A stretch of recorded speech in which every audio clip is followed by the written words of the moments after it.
disait des fois, la mort est une expérience qu'il faut vivre. Ça semble paradoxal, mais c'est quand même ça pareil. Mais gloire à Dieu, ce n'est pas de ça que je veux parler ce matin. Ce matin, je vous invite à tourner dans le prophète Isaïe, dans son dernier chapitre, le chapitre 66, et on va lire les versets 1 à 6.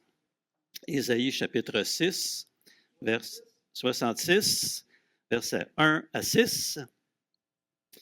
Et on va s'attarder particulièrement sur le verset 6. Fait qu'en réalité, j'espère que vous n'êtes pas superstitieux avec les chiffres, mais on va lire Isaïe 66, 6. 6, 6, 6.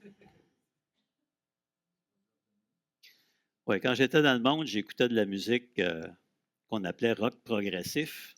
Et j'avais un album que sur l'album, il y avait le chiffre 666.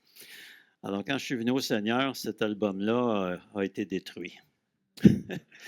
Je me sentais pas à l'aise de donner ça à quelqu'un d'autre.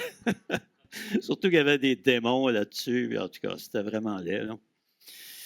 Le monde aime ça célébrer des choses laides. Nous, on est chrétiens, on aime célébrer les choses qui sont belles, les choses que Dieu a créées. Isaïe 66, 1 nous dit « Ainsi parle l'Éternel, le ciel est mon trône et la terre mon marchepied. » Alléluia. « Quelle maison pourriez-vous me bâtir et quel lieu me donneriez-vous pour demeure? Toutes ces choses, ma main les a faites et toutes ont reçu l'existence, dit l'Éternel. Voici sur qui je porterai mes regards, sur celui qui souffre et qui a l'esprit abattu, sur celui qui craint ma parole. Celui qui immole un bœuf est comme celui qui tuerait un homme, celui qui sacrifie un agneau est comme celui qui romprait la nuque à un chien, celui qui présente une offrande est comme celui qui répandrait du sang de porc, celui qui brûle de l'encens est comme celui qui adorerait des idoles. Tous ceux-là se complaisent dans leur voie et leur âme trouve du plaisir dans leur abomination. Moi aussi, je me complairai dans leur infortune et je ferai venir sur eux ce qui cause leur effroi. Parce que j'ai appelé et ils n'ont point répondu, parce que j'ai parlé et qu'ils n'ont point écouté, mais ils ont fait ce qui est mal à mes yeux et ils ont choisi ce qui me déplaît. Écoutez la parole de l'Éternel, vous qui craignez sa parole. Voici ce que disent vos frères qui vous haïssent et qui vous repoussent à cause de mon nom. Que l'Éternel montre sa gloire et que nous voyons votre joie, mais ils seront confondus. Une voix éclatante sort de la ville, une voix sort du temple. C'est la voix de l'Éternel qui paie à ses ennemis leur salaire. Prions. Seigneur éternel, on veut te rendre grâce. Merci pour ce temps d'adoration, de louange. On a célébré ta gloire, on a célébré qui tu es. Et Seigneur, que cette révélation que nous avons reçue de ta personne, de ton salut, de tes œuvres, puisse aussi être répandue, Seigneur, autour de nous, partout dans cette ville et dans cette région. Que le nom de Jésus soit élevé afin qu'il puisse attirer hommes et femmes vers lui. Seigneur, on te rend grâce, bénis ta parole, Seigneur, et ouvre notre intelligence puisqu'on puisse saisir ce que l'Esprit veut nous dire ce matin. On te demande ces choses dans le nom de Jésus pour sa gloire et on dit Amen. Amen. Alléluia. On a un texte très intéressant. Vous savez que le chapitre, en fait, le livre entier d'Ésaïe est un peu une mini-Bible parce que le livre d'Ésaïe a 66 chapitres, la Bible a 66 livres. Quand on regarde Ésaïe du chapitre 1 jusqu'au chapitre 39, on nous parle beaucoup des choses de la loi et des conditions difficiles dans lesquelles parfois l'homme est placé à cause de son propre péché, pas parce que la loi de Dieu n'est pas bonne, mais parce qu'on est incapable de la satisfaire.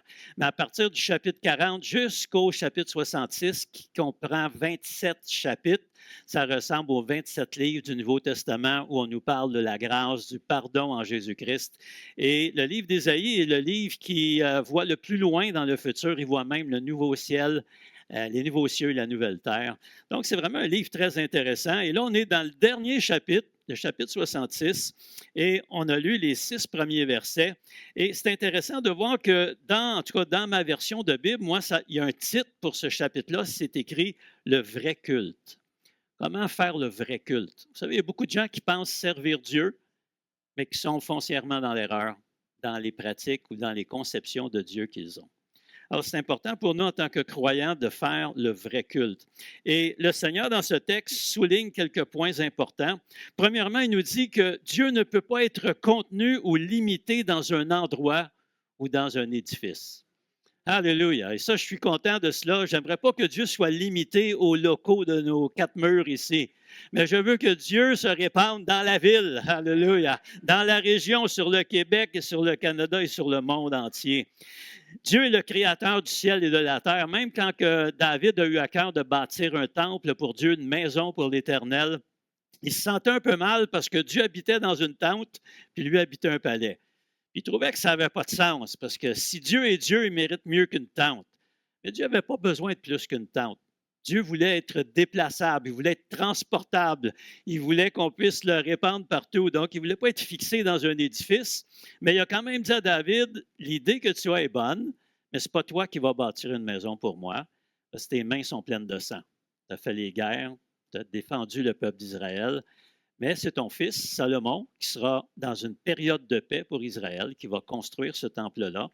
Et même quand Salomon construit le temple, le plus beau qu'il pouvait faire, il a dit dans sa prière, je sais très bien que tu ne peux pas être contenu par ce temple, mais veuille simplement y mettre ton nom pour que ceux qui invoquent ton nom puissent recevoir de ta part et reconnaître que tu es le Dieu de toutes les nations. Alléluia. Ensuite, le Seigneur va nous dire dans ce texte que Dieu porte son regard non pas sur les riches et les puissants de ce monde, mais il porte son regard et on nous nomme trois catégories de personnes sur celui qui souffre. Alléluia. On connaît peut-être des gens qui souffrent. Sachez que Dieu a un regard particulier sur les gens qui souffrent. Et nous, en tant que représentants du Seigneur, on devrait avoir un regard particulier aussi sur ceux qui souffrent. Surtout en cette période des fêtes, souvent on pense festivités, on pense joie, on pense rencontre familiale, on pense rencontre avec les amis.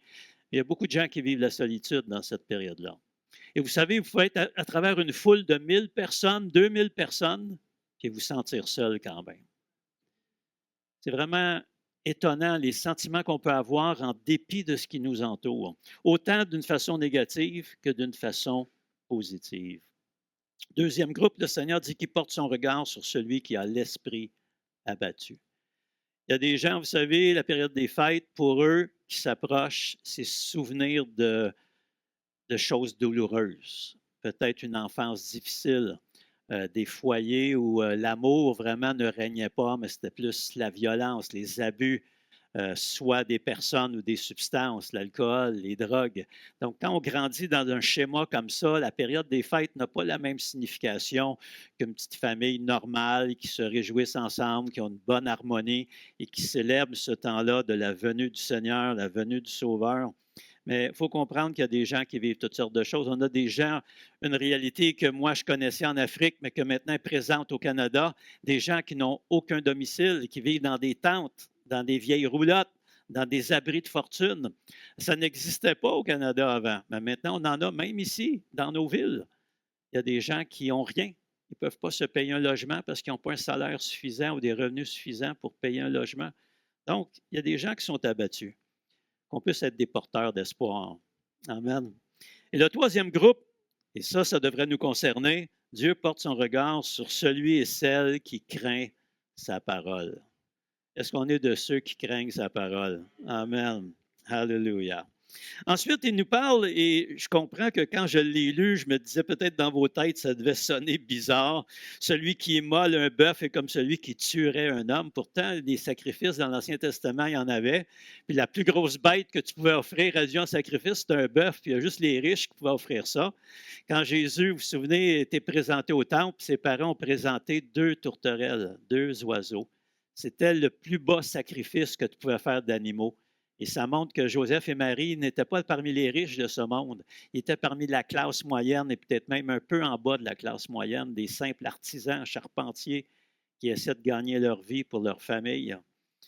La Bible nous montre que ces gens qui offraient des grandes choses, ils les offraient, mais dans un cœur idolâtre, des mauvaises motivations. Parfois, on peut avoir tous les gestes d'un chrétien, mais on n'est pas un chrétien. Hein?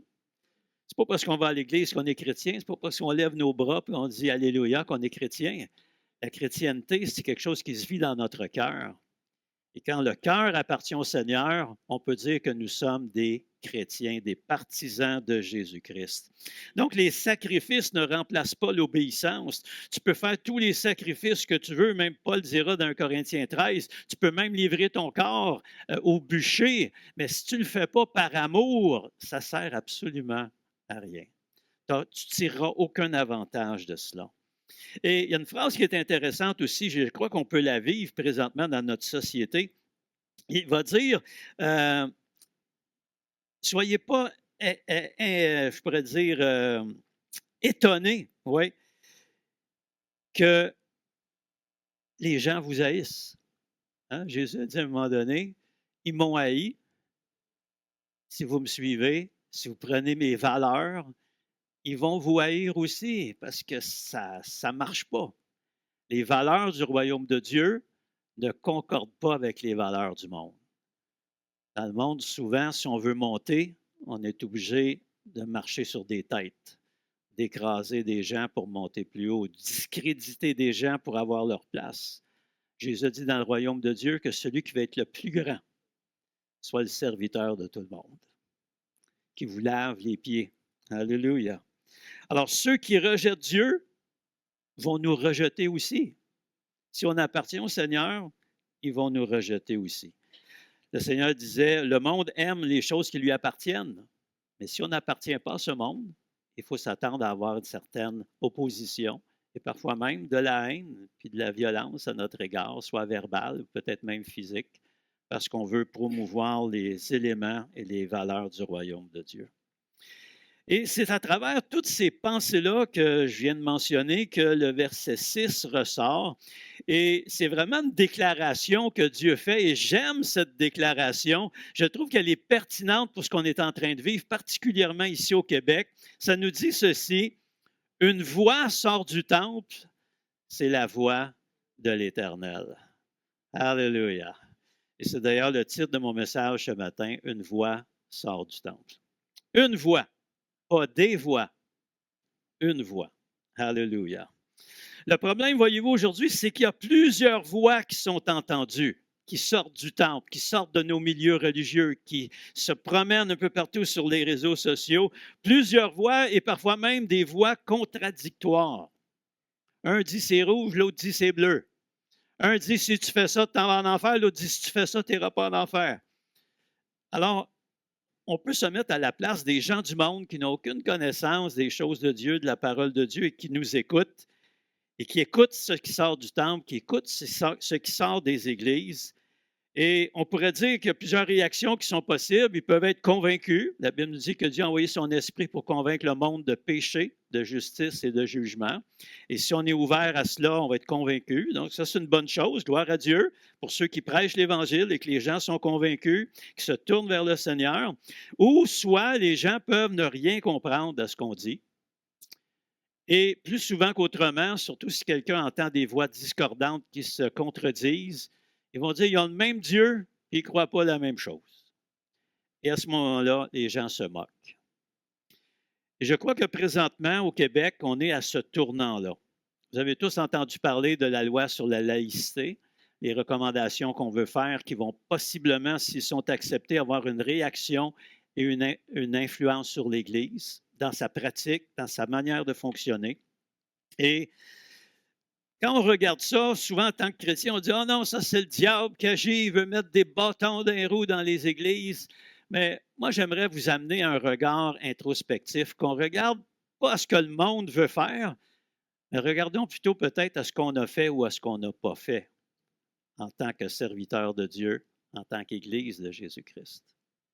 Parce que si on représente mal le Dieu que nous servons, il est normal qu'on ait des réactions hostiles à ce que nous sommes et à ce que nous voulons faire. Donc, la loi sur la laïcité au Québec, je dirais que c'est une réaction à une Église, donc je vais en parler dans un sens général, un sens générique, je ne mets aucun nom sur le mot Église, à une Église qui a un message discordant et incompréhensible pour les gens du monde.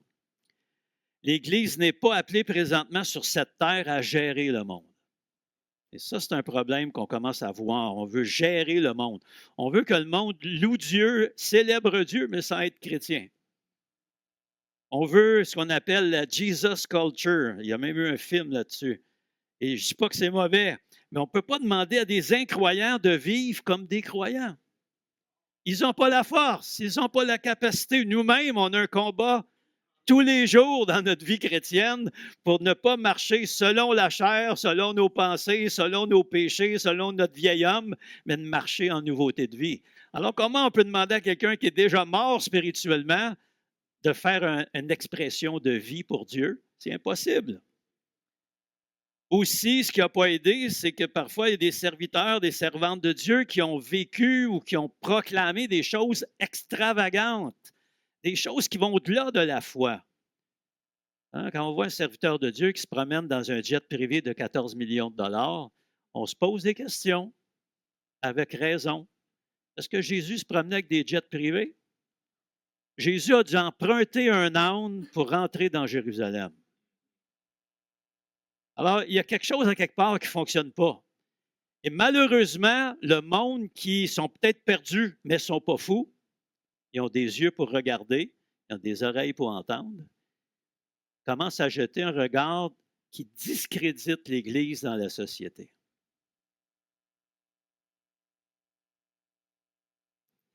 Les pratiques bizarres de certains aussi. Il y a des gens qui font des choses, tu te demandes où est-ce qu'ils ont pris ça dans la parole de Dieu? C'est quoi cette affaire-là? Des doctrines extra-bibliques, donc on force le texte pour justifier des comportements, des agissements ou des pensées. Et toutes ces choses-là mises ensemble, ça force parfois les gouvernements, les autorités de ce monde à vouloir sanctionner l'Église. Parce que l'Église n'est plus à la place qu'elle devrait être. J'ai fait quelques recherches parce que souvent on dit la laïcité, mais c'est quoi ça, la laïcité? En fait, ça vient d'un mot qui est le mot laïque. Et en fait, ce mot-là, c'est drôle qu'il fasse un projet de loi sur la laïcité, parce qu'en fait, laïque, c'est un mot religieux. C'était pour différencier le clergé, ceux qui avaient été, on pourrait dire, oints ou mandatés par Dieu pour servir le peuple, et le reste des gens. Les gens, c'était des laïcs. Et ça, c'est la plus grande gaffe que l'Église a faite, parce que dans le Nouveau Testament, tout le monde peut servir Dieu, tout le monde est appelé à prier, à servir, à parler. On est tous sur un pied d'égalité, il n'y a pas le clergé puis les laïcs, on est tous ensemble, frères et sœurs, en Jésus-Christ. Alors, j'ai fait quelques recherches pour savoir c'est quoi ça, la laïcité, selon les gens du monde. Alors, j'ai trouvé ceci. La laïcité repose sur 3 principes. Premièrement, la liberté de conscience et celle de manifester ses convictions dans les limites du respect de l'ordre public. Moi, en tant que chrétien, je n'ai aucun problème avec ça. Hein? C'est correct, ça. Liberté de conscience. Les gens sont libres. Dieu nous a créés libres. Je ne peux pas imposer quelque chose que Dieu impose même pas aux gens. Et on a le droit de manifester nos convictions, mais dans certaines limites, on est en société. Hein? Comme on n'a pas le droit de mettre de la musique au bout à 2 heures du matin puis déranger tout le monde, ben on n'a pas le droit non plus d'empiéter sur les libertés des autres. Vous comprenez? Alors, dans les limites du respect de l'ordre public. Alors, gloire à Dieu, moi, la laïcité, je n'ai aucun problème jusqu'à maintenant. Deuxième définition ou principe, la séparation des institutions publiques et des organisations religieuses. Pas de problème avec ça non plus. Il y en a juste un qui va pouvoir unir les deux, l'État et le religieux. Et son nom, c'est le prince de paix, c'est Jésus-Christ. Quand il va instaurer son royaume sur la terre, on va être dirigé par quelqu'un qui nous aime et qui marche selon les principes du royaume. Mais d'ici là, on ne peut pas demander des êtres humains d'unir le pouvoir et la religion. C'est un mix très dangereux. Et troisièmement, l'égalité de tous devant la loi, quelle que soit leur croyance ou leur conviction. Alors, je pense que notre gouvernement, il y a un problème de définition. On nous parle d'un projet de loi sur la laïcité, mais en réalité, ce qu'ils veulent nous imposer, c'est l'athéisme. C'est très différent. Que tous les gens soient athées comme eux. Mais ce n'est pas ça la laïcité. La laïcité, c'est une séparation de l'État et des confessions religieuses, mais qui garantit les droits de ceux qui croient en quelque chose qui est différent du voisin. Amen. Elle est considérée comme une valeur fondamentale pour un État qui veut rester autonome face à toute confession, laissant à chacun la liberté de choisir sa propre appartenance religieuse. J'aimerais vous donner un exemple concret que moi je connais. J'ai fait 4 voyages au Sénégal et le Sénégal, 98 de la population est musulmane. Mais l'État est laïque. Et la beauté de cela, c'est que ça permet à des chrétiens comme nous d'avoir des bâtiments, des églises, la croix est sur le bâtiment, ils peuvent prêcher Jésus-Christ dans les rues parce que le gouvernement est neutre face à toutes les confessions religieuses qu'il peut y avoir dans le pays. Donc, musulmans et chrétiens peuvent vivre ensemble dans l'harmonie, dans un État, dans un pays, chacun avec leurs convictions et chacun avec le droit d'exprimer leurs convictions. Je ne pense pas que c'est ça que le gouvernement du Québec a en tête quand il nous parle d'un projet de loi sur la laïcité. Alors, qu'est-ce que la vraie laïcité? Laïcité, ce n'est pas l'ingérence de l'État dans les affaires de l'Église, mais c'est la séparation de l'État et de l'Église comme deux entités différentes servant à différents buts. Et je dirais que même Jésus était d'accord avec la laïcité si on prend cette définition-là. Parce qu'un jour, Jésus a répondu à ceux qui voulaient le piéger. On voulait lui faire dire quelque chose contre l'Empire romain. Est-ce qu'on doit payer l'impôt à César? Et Jésus a dit, montrez-moi la monnaie, là. Montrez-moi la monnaie que vous utilisez. Il a demandé, c'est qui le portrait sur la monnaie? C'est quoi l'écriture dessus? Ils ont dit, c'est César. Écoutez ce que Jésus a dit. Rendez à César ce qui est à César, mais rendez aussi à Dieu ce qui est à Dieu. Le problème, c'est qu'on veut rendre à César ce qui est à César, mais on veut même enlever ce qui est à Dieu et le donner à César. En tant que chrétiens, nous disons non à cela. Alléluia. Si on veut la vraie laïcité, messieurs, les gouvernements, et etc., la vraie laïcité, vous devez protéger nos droits en tant que chrétiens et non pas nous les enlever. Alors, relisez vos définitions, soyez conformes à ce que vous dites en parole et aussi en action. Donc, en tant que croyant, on est en faveur de cet équilibre. En tant que chrétien, on le sait, le début de l'an prochain, on va faire nos impôts. On va rendre à César ce qui est à César. On veut être honnête là-dedans, on veut être un bon témoignage. Si on a gagné de l'argent, on veut le déclarer. On va payer l'impôt qu'il faut, il n'y a pas de problème. On a des services sociaux, on va à l'hôpital, on peut débourser des millions de dollars quand on se fait soigner. Gloire à Dieu pour ça. Il faut quand même que quelqu'un paye. C'est nous tous qui payons cela. Alors, gloire à Dieu pour nos gouvernements quand ils font des bons coups. Mais quand ils veulent nous imposer quelque chose qui n'est même pas dans leur domaine, là, il y a un problème. Alors, Jésus était pour cet équilibre entre les autorités séculières et les autorités religieuses. Maintenant, cette emphase sur la laïcité, ce n'est pas un phénomène unique au Québec. Récemment, j'écoutais des nouvelles de l'Afrique du Sud. J'ai été 7 ans missionnaire en Afrique du Sud. Et on veut de plus en plus réglementer l'Église, ou du moins les qualifications des serviteurs de Dieu. Il y a trop de gens en Afrique qui se couchent le soir, ils étaient maçons, le lendemain, ils sont pasteurs. Alors ça, c'est un problème. Parce que là, tu n'as aucune connaissance biblique, tu n'as aucune doctrine, tu prêches n'importe quoi. Dans mes années aussi au Congo, j'ai entendu des gens dire des choses que je n'avais jamais entendues ici au Canada, que le Christ était le grand frère de Jésus. Et le pire, c'est que c'est live, puis tu entends les gens dans la salle dire Amen. Là, tu dis, wow, on a de l'ouvrage à faire ici pour remettre la saine doctrine en place. Ouais. Donc, on ne peut pas être étonné de cela. Afrique du Sud, il y a des choses en première page des journaux là-bas, et ce n'est pas des choses que j'ai juste entendues, je les ai vues. Un pasteur, par exemple, qui amène pendant le culte ses brebis, littéralement ses brebis, ses membres, dehors, et il le demande de brouter l'herbe qui est là sur le terrain, et il marche sur eux, sur leur dos, pour montrer que c'est lui le berger.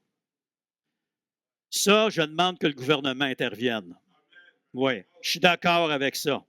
Un autre, il fait goûter des petits morceaux de serpent. Le serpent est mort.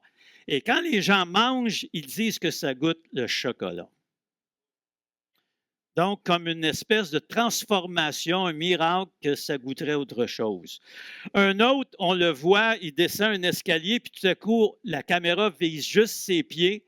Et quand il arrive à la dernière marche, ses 2 pieds flottent dans les airs. Mais on ne nous montre pas ce qui se passe en haut. On montre juste ses pieds.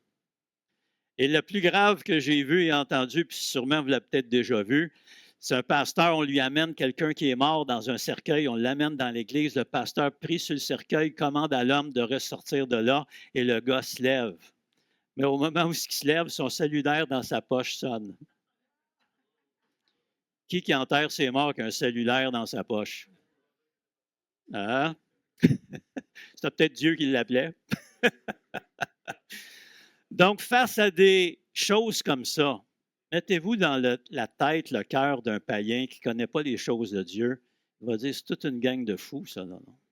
Ça, prions que le gouvernement ferme tout ça, ces églises-là, parce qu'ils nous mettent tous dans le même panier. C'est facile de généraliser. C'est facile de dire que tous les policiers mangent des beignes.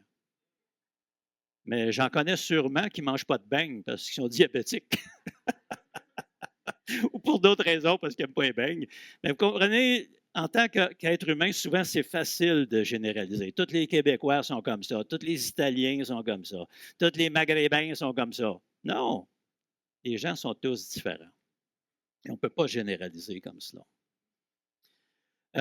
Je pensais que c'était juste l'apanage de l'Afrique du Sud. Non. Le Kenya, un pays de l'Afrique de l'Est, veut faire la même chose. Et il veut que les serviteurs de Dieu prouvent qu'ils ont reçu une formation théologique adéquate avant d'exercer un ministère public. Alors, est-ce qu'on doit dire non, il y en a trop, ne sont pas corrects? Non, regardons-nous avant. Si on fait des folies, si on fait des choses qui ne sont pas correctes, c'est normal que les gouvernements interviennent. Qu'est-ce que Paul disait à son époque?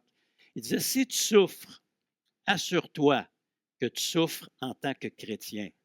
Et non pas parce que tu ne t'es pas mêlé de tes affaires, tu as fait du trouble à droite, à gauche, tu as parlé contre quelqu'un, tu poursuis en justice quelqu'un. Non. Là, c'est normal que les gens te poursuivent, toi. Mais si tu souffres, souffre en tant que chrétien, quelqu'un qui marche droit avec Dieu, quelqu'un qui ne doit rien à personne sinon de les aimer. Et comme ça, l'Église va retrouver cette voix qui doit sortir du temple. Pas une voix discordante, mais une voix qui va être prophétique dans notre génération. Une voix sort du temple. Et cette voix doit sortir. Ce qu'on se dit ici le dimanche, ça ne doit pas rester juste en nous. On doit le répandre à droite et à gauche. Elle doit être diffusée dans un plus grand cercle d'influence. C'est sûr qu'à l'époque, bien sûr, d'Ésaïe, il n'y avait pas les moyens technologiques qu'on a aujourd'hui. À cette époque-là, ils avaient besoin de prophètes dans le sens premier du mot, c'est-à-dire quelqu'un qui parle de la part de Dieu. L'Église a un rôle prophétique envers le monde et les autorités. Si l'Église, en tant que corps de Christ, ne représente pas bien les valeurs du royaume de Dieu, les gens du monde vont chercher ailleurs. Je me souviens d'un endroit où on a exercé le ministère au Congo et à un moment donné, on nous racontait que le gouverneur de la province du Katanga avait réuni tous les serviteurs de Dieu de la ville de Lubumbashi et il voulait leur parler. Et malheureusement, quand c'était son temps de parler, les serviteurs et les servantes de Dieu n'ont pas entendu ce qu'ils auraient aimé entendre. Il a commencé à les gronder, il a commencé à les réprimander. Il a dit, écoutez, nous, on est au gouvernement. Parfois, on a des décisions importantes à prendre, puis on ne sait pas laquelle prendre, parce que les enjeux sont trop importants. On aimerait se tourner vers vous, les serviteurs de Dieu, mais vous êtes en train de vous battre et vous chicaner entre vous. Vous vous empoisonnez même entre vous. Une réalité au Congo, ça. Il y a des serviteurs de Dieu, des chanteurs, des chanteuses chrétiennes qui se font empoisonner par des chrétiens, entre guillemets. Et il paraît que tous les serviteurs de Dieu qui étaient les servantes de Dieu regardaient par terre. Ils avaient honte.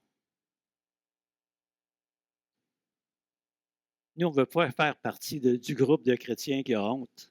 On veut faire partie du groupe de chrétiens qui sont fiers d'appartenir à Jésus-Christ puis qui marchent droitement dans les voies du Seigneur. On ne voudrait pas que notre premier ministre Legault vienne ici et commence à dire, vous savez, votre Église, là, la mauvaise réputation que vous avez, les mauvaises pratiques que vous faites, la haine que vous avez, il faut que ça change. On serait honteux si on nous dirait ça. Alors, faisons en sorte que ça ne soit pas vrai. Alléluia. Que ce soit même les gens du dehors qui disent, non, M. Legault, vous vous trompez. Hein? Cette Église-là fait du bien dans la communauté.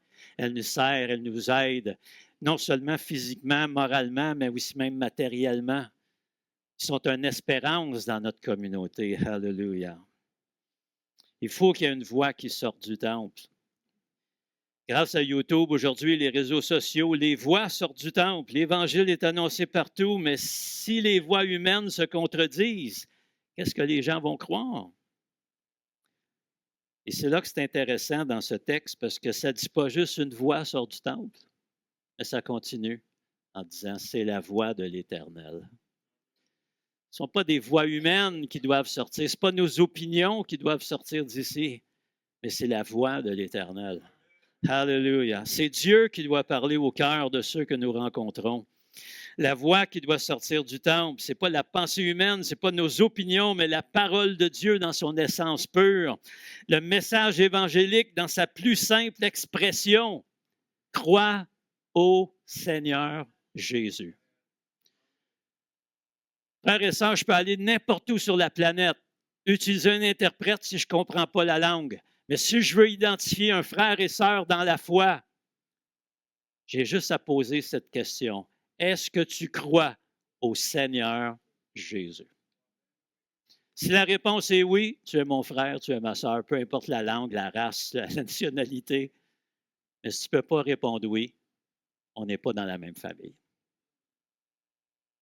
Et chaque mot est important dans ce que je viens de dire. Crois au Seigneur Jésus. Pas au Sauveur, au Seigneur Jésus. Si Jésus est le Seigneur de ta vie, ça veut dire qu'il dirige ta vie. Il ne l'a pas juste sauvé, il la dirige. Et c'est ça qu'on a besoin de voir. Pas juste des gens sauvés, mais des gens que Jésus dirige leur vie. Alléluia. Une voix sort du temple, c'est la voix de l'Éternel. Et cette voix-là, elle est beaucoup plus puissante que n'importe quelle voix humaine. Prenez le meilleur orateur, la meilleure personne. On a des gens qui se sont élevés à travers les années comme des voix à qui on porte attention, que lorsqu'ils parlent, ça signifie quelque chose. On pense à des gens comme Mère Teresa. Hein, c'est une catholique, c'est une sœur, mais quand même, quand elle disait des choses, c'était intéressant. Elle dit, les enfants, vous voulez les jeter? Donnez-les-moi, je vais les prendre. Quelle belle abnégation, c'est un exemple qu'on doit suivre. Nelson Mandela, il n'a pas commencé très bien, parce que c'était un terroriste au départ. Il faisait sauter des bombes. Mais après ça, il est devenu un agent de la paix et il a commencé à vouloir changer les choses en Afrique du Sud et le régime de l'apartheid est tombé. C'est un seul président en Afrique qui a fait un seul mandat. Il aurait dû en faire deux, par contre, selon moi.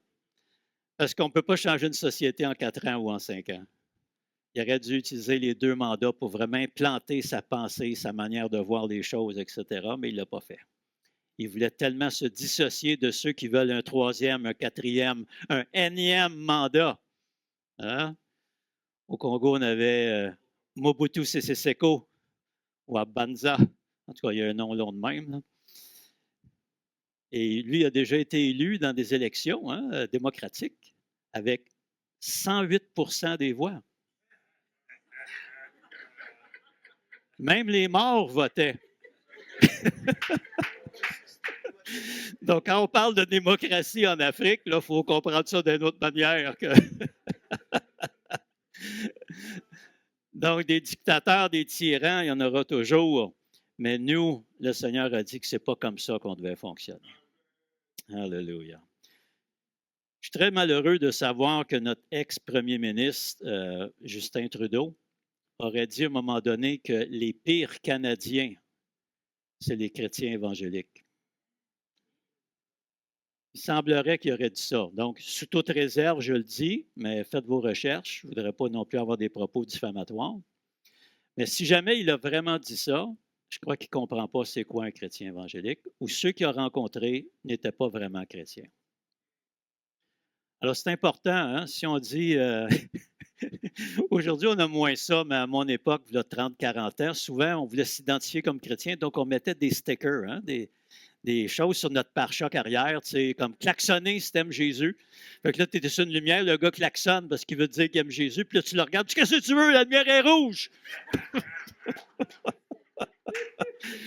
Ou encore, c'est un poisson, hein? Le poisson, c'est le symbole chrétien, c'est ton pare-choc, tu conduis mal, tu te passes c'est rouge, tu passes proche d'écraser piéton.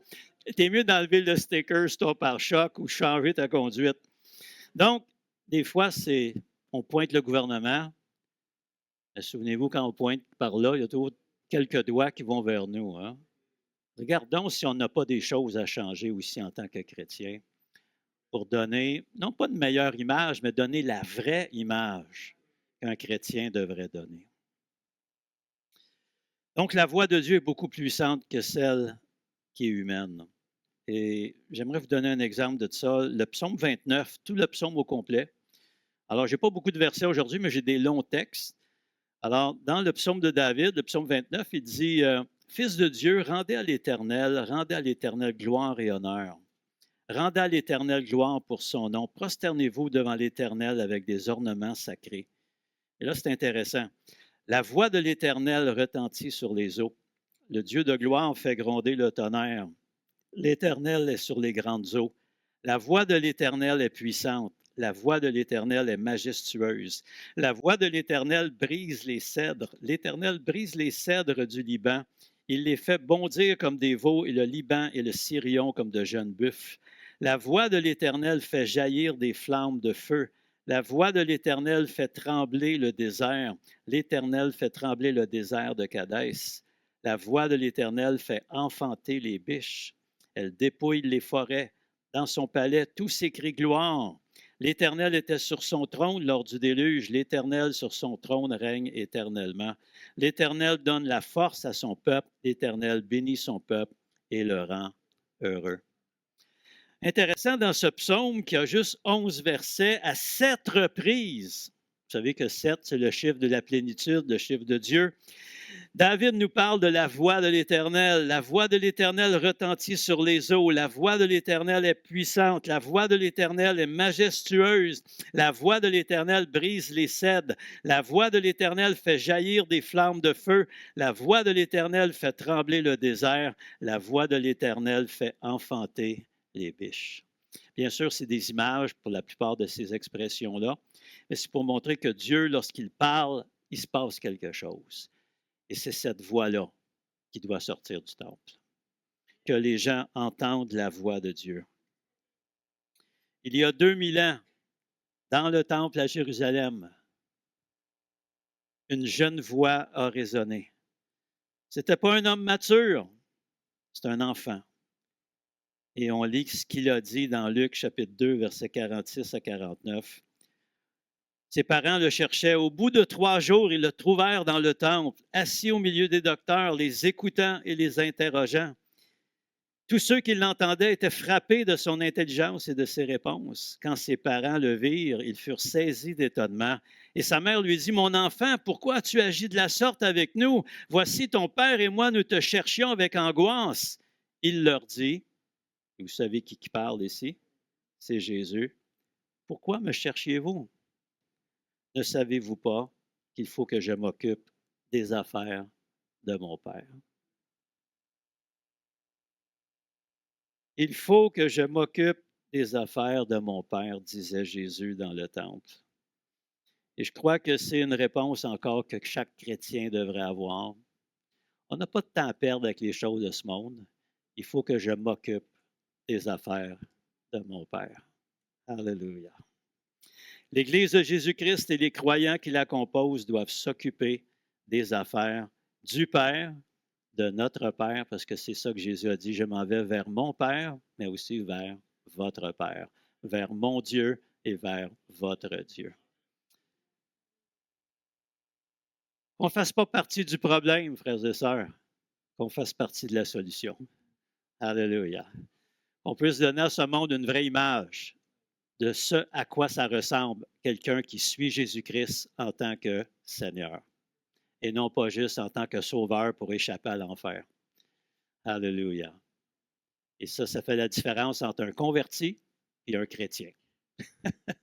Alors, j'espère qu'on n'est pas juste des convertis ce matin, mais qu'on est des chrétiens, des gens en qui Jésus-Christ habite, que son Saint-Esprit nous dirige, sa parole est importante pour nous et on s'occupe des affaires de notre